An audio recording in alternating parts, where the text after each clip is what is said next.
referring to it as the Sony Pictures Universe of Marvel Characters, or SPUNK for short. That is a horrible acronym.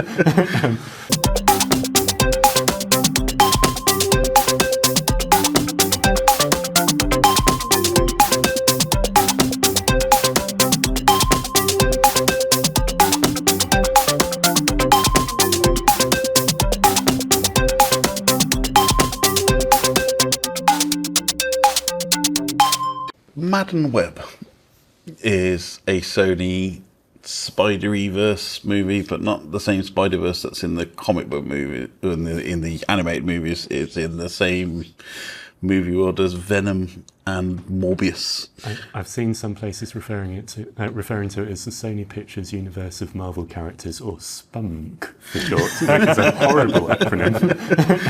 Maybe SPOO. Sony Pictures Omniverse. There we go. Yeah. But yeah, so just come out, produced by Columbia Pictures, De Bonaventura Pictures, in association with Marvel. I'm assuming Marvel might want to not associate themselves with this anymore, and TSG Entertainment. Marvel, whether they like it or not. Yes. So it's basically starring Dakota Johnson, Sydney Sweeney, Celeste O'Connor, Isabel Merced, Tahir Rahim, Mike Epps, Emma Roberts, and Adam Scott. It's basically introducing the character of Madam Web from the comics in a slightly different format, I would say, than the comic one. Keith, do you want to give us the comic history of Madam Web as a character? Well, I'm having to check my notes on this. So originally the comic character of Madam Web, Cassandra Webb, appeared in Spider-Man, Amazing Spider-Man number 210, which was in November 1980. It was created by Denny O'Neil and John Romita Jr., who's still currently doing Amazing Spider-Man at the moment. She's a character who originally appeared as a precognitive mutant, and she also had telekinetic powers and other bits and pieces, and she's kind of connected to the kind of wider kind of webby-verse thing that Spider-Man's now got and has developed over the years, that it's always interconnected, spidery people kind of thing that's happening. So she kind of just helped him out. She was an elderly lady who kind of basically sat in the middle of a web. Yeah, I think she got myasthenia gravis in the comic books, which basically means she can't walk and she can't so she can't move, so she's kind of stuck in this place. So visually, she's very good. She usually has kind of like a mask over her eyes. She visually, if you looked at her, she's a little bit like Blind Justice in kind of that kind of the iconography of what the character looked like. But this movie version, from what I've read in the previews, kind of just jettisons all of that for some kind of rando in a ambulance who hangs out with Peter Parker's father. So I'm not quite sure what they're trying to do with that. Well, I think we mentioned right now, spoilers, complete spoilers, because we are going to probably rip this film apart a little bit. Well, you've all been to see it. Yes. As I'm currently refusing to give Sony money and encouraging them to keep making these terrible films. Well, although the upside of this one is it doesn't star Jared Leto. So that's 1 plus point for it. Yes. Well, it's currently running at a 13% score on Rotten Tomatoes. Well, that's gone down since I last saw it. It was 16% the last time we checked, but now it's down to 13%. We spent an hour after the film talking about how bad the film was. It's that bad. It takes a lot for me to think that a film is bad. There's normally something in there that I can latch onto and say, I quite enjoyed that part. This was awful. Yeah. So it's the same. It was the writing team who've done. Matt Sazama and Burt Sharpless wrote the script for this one. Their previous titles are Dracula Untold, The Last Witch Hunter, Gods of Egypt, and then Morbius. Yeah, that's a bit of a track record, isn't it? It's a declining track record, which I didn't think was actually possible. Yeah. The bigger the film they get, the worse their writing apparently happens. I think what they had was 10 minutes of actual plot, and then they decided to make that a 2.5-hour movie. Sounds about right. Is it actually that long? It's about 2 hours 20, I think. 116 minutes, so just shy of 2 hours, actually. Although that 16 minutes is probably just... They do a bit where basically they flash back the start of the film. So the first 16 minutes of the film, they then... redo the entire first 16 minutes in a flashback halfway through the film. Because the question I've got is, what I'd heard is they basically stripped out a lot of the connection to the wider Sony Spider-Verse. Yeah. So obviously there's some insinuation about the potential existence of Spider-Man, because this is set in the early 2000s. Yeah, so it's set in 2003. I'll quickly run through the plot. So basically, it starts in 1973, actually, doesn't it? So it starts in 1973 in deepest, darkest Peru. There are no marmalade sandwiches, unfortunately.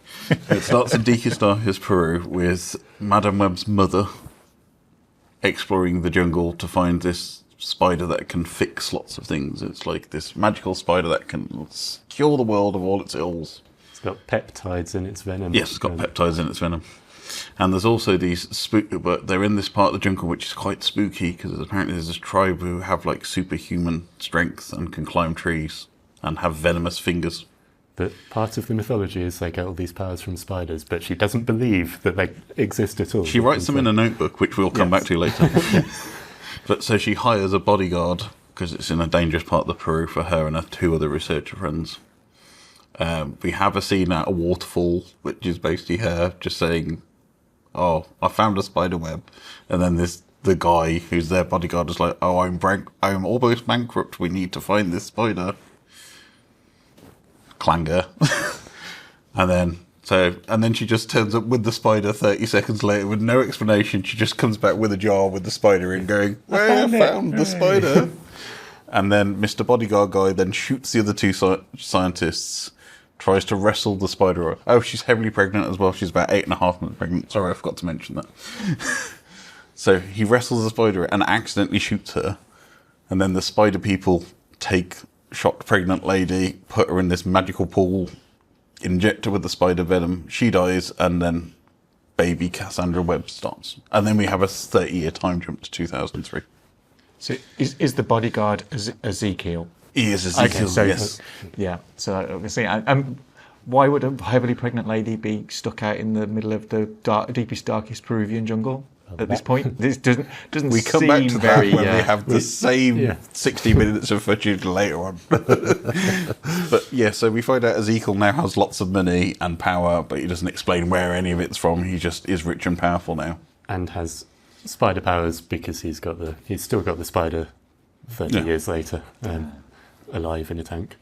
Yeah, but so, yeah, and then basically he's tormented at night by dreams of 3 spider ladies coming to kill him and throw him out of a building. And then the entire plot is he wants to kill these 3 girls before they become spider people, and while they're teenagers. And Madame Web tries to save them. Yes. But she can't do anything except control things with her mind. Sort of sometimes see bits into the future. Yeah. Does she actually use the moniker Madame Web? No. No. Which So is it's called good. Madame Web. She's just Cassandra Webb.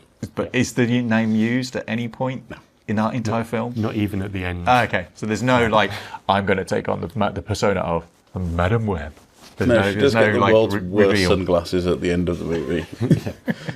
And she's in a wheelchair for again, they don't really explain that very well. She just falls off a building with a big S. Then she can't see anymore, apparently. So this is just genuinely bad, even if you strip out the kind of superhero elements. Well, if you took away that opening scene and just started in 2003 New York and then had that as the flashback, it would have been so much of a better movie, because you didn't know who Ezekiel was, you didn't know who was hunting the girls, you didn't know his motivations. It could have been a great thing of, oh, he actually killed your mother 30 years ago, that's why things have happened. No, they're just entire exposition for the first 60 minutes ruins the rest of the movie. And then you spend the rest of the movie watching the characters discover things that we all already knew ages ago. Yeah. So it takes any impetus out of the movie. Yeah. I'd say there's 2 good highlights in the movie. One is Adam Scott, who actually turned up to act, unlike the rest of the cast. Playing Ben Parker. His name is Ben Parker, and he's a paramedic, and he's about to become an uncle. Yeah, he's and he's got a date with someone, but he hasn't said who it is. But No. he's very excited for it. He thinks she may be the one. Yes. But yeah, so that's another subplot of him then. Well, it's not even really a subplot. It's just she goes to a baby shower, and then weird stuff happens, and then she promotes Pepsi for about 30 seconds. It's an excuse to crowbar as much about Peter Parker as you can without mentioning Peter Parker into the film to try and connect it to everything else. Yeah. They play the world's dullest game in the baby shower of guess what the baby's name is going to be without any clues or anything. So it's literally just a room full of people calling names out. And Emma Roberts sat in the middle going, "What's my baby going to be? My brother-in-law is Ben Parker. What's my baby's name?" No, there's a worse bit before that, which is, "Tell me a good story about your mother." Yes. And then Madam Webb, or Cassie Webb, puts in a blank piece of paper because she has no stories about her mother, and then tells this heavily pregnant lady about how her mother died in childbirth in the jungle. That was quite funny, to be fair. That was slightly amusing. That's the closest they came to deliberate humour. Yeah. But I think, apart from Adam Scott, and maybe the girls, I think the girls probably malign those a little bit. So Sydney Sweeney, Isabella Merced, and what's her face? Brain's gone dead. Celeste O'Connor. So those three girls, they try and do a little bit of, yay, girls doing it for ourselves. And They were fine. they were fine. Acting-wise, they did as well as they could have done with the material they were given, I think. Dakota Johnson has one emotion for the entire movie, which is disinterest. Bordering on mild irritation to be Yeah. having to be out of bed, basically. Yeah. She has no emotional impact in the movie. No, nothing. It's like if you've seen any of the social media going around from the Madam Web press junkets, she's exactly the same as that in the film. I think she's more energised in the press stuff than she is actually in the movie. And what's his face? Tahir Rahim. I think every single one of his lines seems to have been overdubbed afterwards. So again, there is zero emotion in his dialogue. It's just like, "Oh, I have paid a lot of money to get this technology for you from the NSA."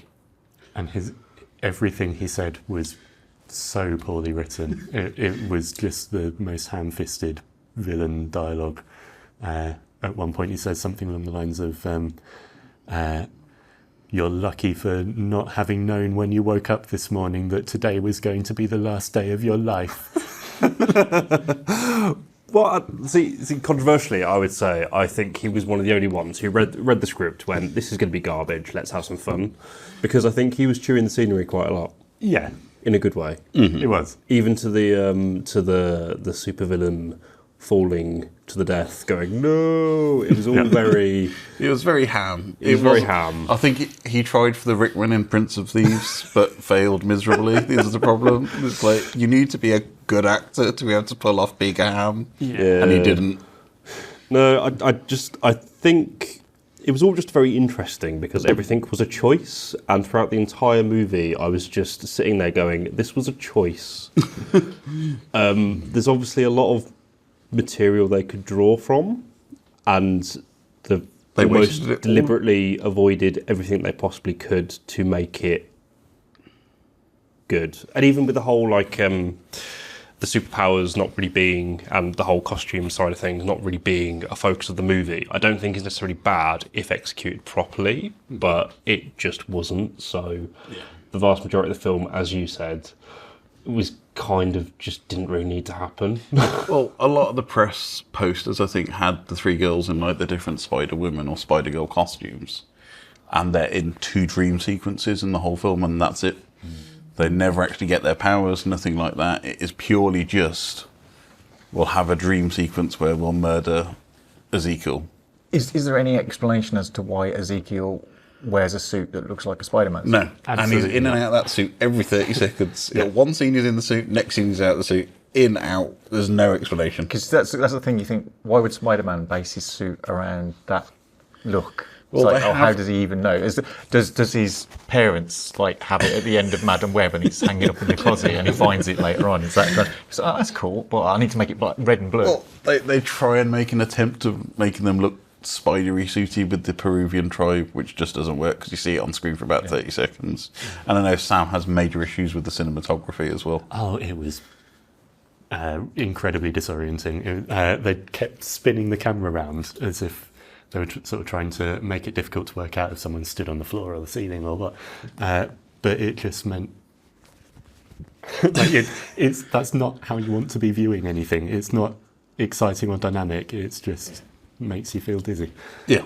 I'm glad we didn't see it in 4DX, put it that way. Because I think they'll just vomit across seems like a waste of characters, because Ezekiel Sims is quite an interesting character in the comic books, because he appeared kind of the early 2000s in a run, and visually he looks really cool. He's an old guy with white hair, and he's unexplained spider powers, and he takes on a kind of mentory role for Peter for a while, and then they introduce this it gets a little bit ridiculous as it expands into this kind of wider mystical element of like spider powers. It kind of goes beyond the kind of radioactive spider bite and into this kind of like whole mystical thing, which I imagine that's what the Peruvian jungle bit's alluding to. And Cassandra Webb as a character is very interesting as well. She's played or used quite well in a couple of the animated TV series. Like she kind of is the crux of pushing Peter towards a particular quest or whatever it is. So it just seems like a squandered effort. And I just think that it just appears to me to be a kind of like, in order to retain our Spider-Man license, we just have to make a film of some description connected to the Spider characters in order to keep our license. And I can't understand how a studio like Sony are happy to churn this out as a live-action film, coming not long after the Morbius film, which didn't get good reviews, but then put out Into the Spider-Verse and Across the Spider-Verse, which seem to understand the characters and the multi-universal thing. So it's like, well, surely if you've got that going on, and they have alluded to the fact that Across the Spider-Verse does connect with other movies, because you had Donald Glover appear in a live-action segment in Across the Spider-Verse. Mm-hmm. So why not have the fact that Cassandra and her girls are in another part of the Spider-Verse, and it does all connect, and they are part of that growing universe? Because we've established there are thousands upon thousands of Spider people. Well, as you mentioned earlier, there was lots of reshoots. What they were supposed to do was incorporate this into the Adam Garfield Spider-Man universe. Okay. So it was supposed to form part of that one. Sorry, Andrew Garfield, not Adam Garfield. So it was going to do that, and then now they've decided to make it Tom Holland's Spider-Man, which is why they then moved it to 2003 and then like aged up the baby so it's appropriate for like when he comes into the MCU. But it was just everything was bad, I think, apart from the soundtrack. I mean, we got Britney Spears' Toxic. It finished on the Cranberries. There was Four Non-Blondes, Mystique. Mystique was in there. Yeah. So they picked some like pop from the 2003 era. I appreciated that. That was, yeah. But one pivotal scene plays out to Britney Spears' Toxic, but it's actually like in detriment to that scene more than anything else. But it's not so bad it's good. It's just so bad it's bad.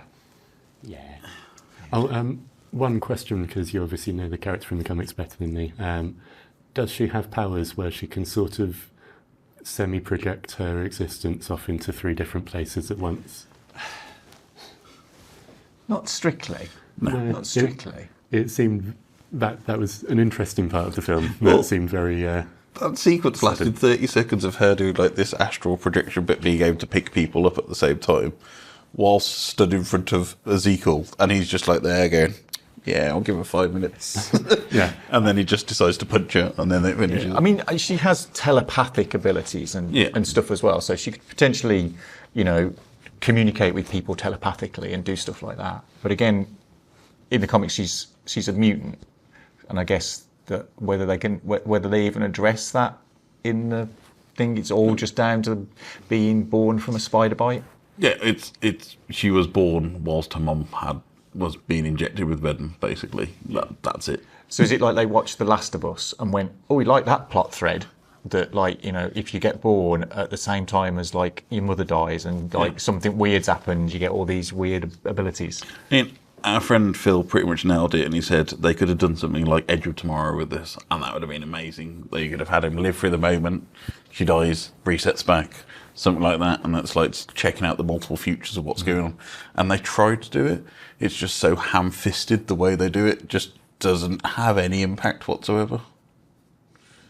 Does it descend into a CGI fight of some description at the end? No. There's a little bit of CGI, but it's not even I wouldn't even call it an action movie. There were action set pieces which are just bad. Yeah.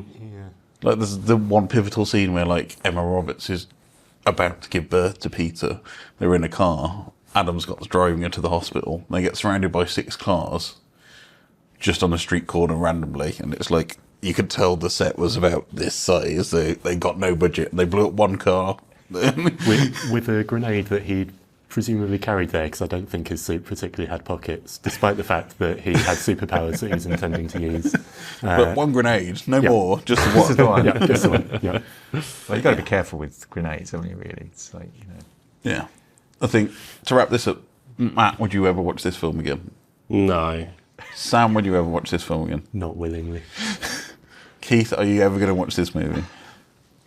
I might just do it when it turns up on Netflix. I've still got Mobius in my queue, just out of curiosity to see how bad it is. So I might, at some point when I haven't got to pay and I've not got anything else to do, possibly watch it.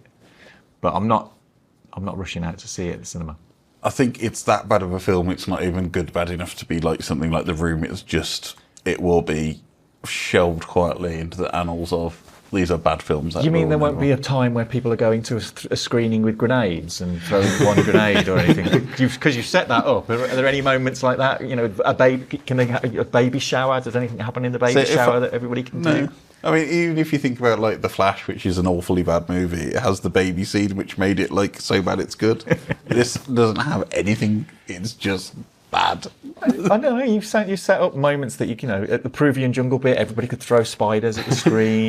There is a bit where we could release pigeons. Yeah.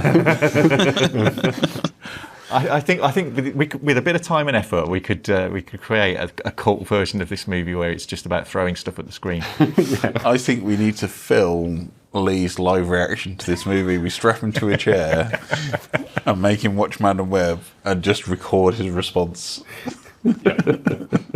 That's like torture. That's not good. It's just be like the scene in Clockwork Orange with Leigh. So this is definitely not a recommend. No. Yeah.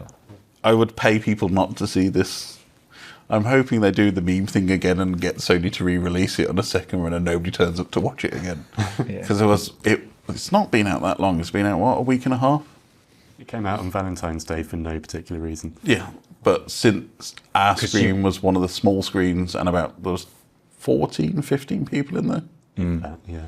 So it's the kind of film, if you were taking somebody to it on Valentine's Day, it meant you were breaking up. Yeah. Yeah. Yeah. Or you were hoping for a 50 Shades of Grey sequel. So this doesn't bode well for the upcoming Craven the Hunter movie then. If it's the same writing team for Craven, I would avoid as much as humanly. But I think this one's going for the more kind of like violent, R-rated. Like this is, I think, their attempt at doing something like Deadpool, where it's all blood and gore and whatnot. Although they might cut it back, they might trim it to a PG-13 rating at some point. But from the trailer of that, which they did release, I think they released the trailer for Craven before they released the Madam Web trailer, even though it's going to release releaser. I think pretty. They knew they had a stinker, I think. But my entire highlight of the whole experience was the June True trailer, so we'll leave it there.